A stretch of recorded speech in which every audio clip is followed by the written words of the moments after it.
I want to comment about a presentation Shuran Song gave at Zurich Polytech. It's about UMI, which is the Universal Manipulation Interface that she's working on. And I find it interesting for several reasons. I think first, it's a robot data collection device that helps people collect certain type of robot data. I'm going to explain what kind of data. But more interestingly, I think it's sort of in line with the Stanford uh, endeavor, which is to crowdsource data collection. I think that has been, ever since ImageNet and Fei-Fei Li's breakthrough, Stanford has been focusing on scaling up data to the point where you can train any kind of model, whether it's a image classification model or a transformer type language model, or now actually you could even go further back if you think of the foundation of Google, which was to collect data from the actual internet, or back then from the use the sort of scientific trick of citations as a tool to show relevance for an article. So I think in that sense, I think Shuran is in the same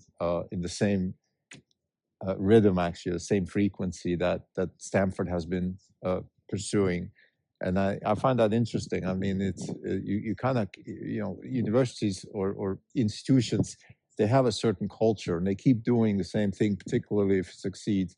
Berkeley, for example, is very strong in distributed compute and anything kind of open source as far as compute is concerned. So Berkeley is trying to detach itself from a sort of centrally planned compute empire, if you will, and that's been going on ever since the cyberpunks of the 70s, and now we have Databricks, and then we have RISC-V and many other endeavors in that direction. So back to Shuran Song's presentation, I think it's an interesting endeavor because what she's really trying to do here is open source data collection. She gives handheld devices to people. They can use it in their daily work. The handheld device is like a gripper with a camera attached to it. So the camera has a viewpoint that is similar to a robot hand. And it's also the limb movement of the human hand will be very similar to the robot hand. So there's very little morphology gap. And what's important is this is a low-cost device in the sense that actually anybody could use it and deploy it, and then you could collect the data. Now, this is the theory. I think in practice, I see some problems here. First, I mean, why would I ever use this? Let's say, why would Starbucks use this for their baristas? So just that Shuran Song can collect data to make robots. The theory would be, well, I mean, give us the data, we'll make you a robot. Yeah, maybe, but it's not even clear that companies like Starbucks want to replace the humans with robots. And it's definitely not clear about the humans themselves using these devices, whether they want to participate. So there's a lot of questions about the implementation. I think, I personally I'm not, too excited about the actual, mechanics and the actual techniques of this implementation per se. But I think, again, in principle, the idea is laudable. It's an interesting idea. And I think it just shows how institutions, they have their sort of DNA. They try to, like I said, Stanford has this open source data collection mentality, and they're trying to do it. I just recently spoke with Ranjay Krishna, who is a former PhD at Fei-Fei Li. He's trying to, he comes from sort of an open source data collection environment as well. His work is mainly on representation, and that's Shuran also is working on representation. But I think the main concept, the main idea in this presentation was UMI, the Universal Manipulation Interface, and the idea being that you have a handheld gripper that helps you deal with stuff. She did say, she caveated that right now there's a bit of a morphology gap.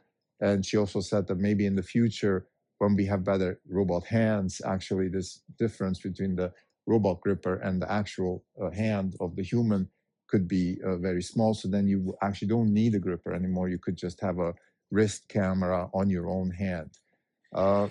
Now, before I go, I think I just want to sort of maybe talk about, and she presents her robot pipeline in the presentation. I'm going to talk about our robot pipeline. I think we're much more in the camp of trying to leverage video data. So going out and collecting another set of videos it just seems it just doesn't seem to compute. Like, we should be able to take the data that is available, which is billions of hours of YouTube video, and try to make sense of that. So that's, and then go from there, solve the morphology gap, solve the kinetic retargeting, and then train at least bootstrap in a pre-training kind of phase a robot, and then have the robot actually manipulate what you need. And she talks about this, actually. She talks about quality of data and quantity of data.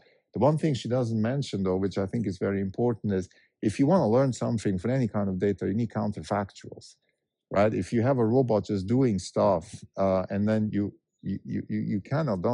don't learn anything from a robot doing things. What you need is a model or some sort of counterfactuals where the robot then has a variety of options and then chooses a certain option, and then can learn maybe with a reinforcement algorithm or something along those lines to make the best choice in the given situation. She says one more thing I want to mention. She says that multi-sensor data actually has a caveat, and that is if you use, let's say, haptics, sound, and camera, then if one of the sensors is out of distribution, then your whole system could actually stop. And this is something Elon Musk spoke about when he spoke about camera versus LiDAR. I just wanted to mention that that's another way actually to explain the problem of having multi-sensor or sensor fusion. If one of them is out of distribution, you have a problem. So then how do you know which one is the one out of distribution, the right one, is the other one? So that's kind of a tricky situation. So if your camera says you can go, but the LiDAR says you can't go, which one is right, which one is wrong? That kind of thing is a bit tricky to solve. And that's part of the reason why Tesla took away the radar, because it had too many ghost breaks.